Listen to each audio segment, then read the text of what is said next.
Welcome back to our course on Holy Communion. I'm Pastor Nate Siltz, and thank you for joining me again. So far we have learned about what took place at the first Lord's Supper, and that with the Lord's Supper, together with the bread and the wine, we receive the true body and blood of Christ. It is Christ's body and blood that won man's forgiveness from sin. In this lesson, we'll learn why Jesus gave us, or instituted, the Lord's Supper. There are 4 important reasons. First, the main reason for instituting the Lord's Supper was to assure us of the forgiveness of our sins. Certainly, the gospel promises of the Bible assure us that our sins have been fully and freely forgiven. But the Lord's Supper makes that promise real for us as we receive His body and blood given into death for the forgiveness of our sins. After personally receiving the same body and blood of the Lord that paid for our sins, can there be any doubt that our sins have been forgiven? Think of this example. If a very wealthy person promises to give you $100, even though you had done nothing to earn it, what would be your reaction? Likely, there would be a part of you that would be excited. You would believe this person because he or she had the money to give. But another part of you may have doubts because perhaps it would seem too good to be true, undeserved. Would your doubts disappear if the $100 was put into your hand? In the Bible, we have the promise that our sins will be forgiven. And in the Lord's Supper, that promise is made real, put in our hand as we receive His body and blood, the very things with which our forgiveness was won. We know that all of our sins were forgiven once and for all when Jesus died on the cross. The following passages make that clear. Hebrews chapter 7, verse 27.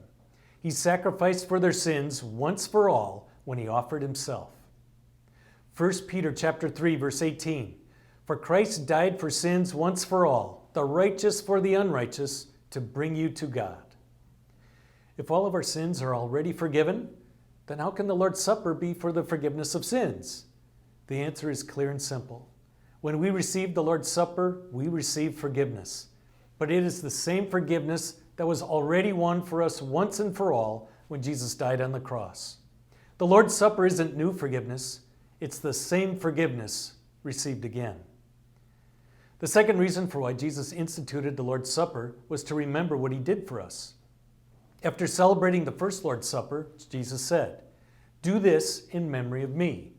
When we receive the Lord's Supper, we are reminded of the cost for our salvation. Jesus' great sacrifice for our sins can lead us to a deeper love for Him. Third, Jesus instituted the Lord's Supper as a testimony to our faith. When we participate in the Lord's Supper, we are silently proclaiming that our forgiveness was won, not by our good works or efforts, but by the sacrifice of His body and blood. And fourth, the Lord's Supper is a testimony of the oneness of our faith. When we receive the Lord's Supper together, we act in agreement of belief in the same Jesus who died for our sins and rose from the dead and will come again. We share the same faith. We are part of the one loaf, the one body that Paul talks about in 1 Corinthians 10, verse 17. Because there is one loaf, we who are many are one body, for we all partake of the one loaf. So to receive the Lord's Supper among Christians who do not share a common belief shows a lack of respect for both your beliefs and theirs. Thank you for joining me. In our final lesson, we will learn how to go to the Lord's Supper. Until then, God bless your continued study.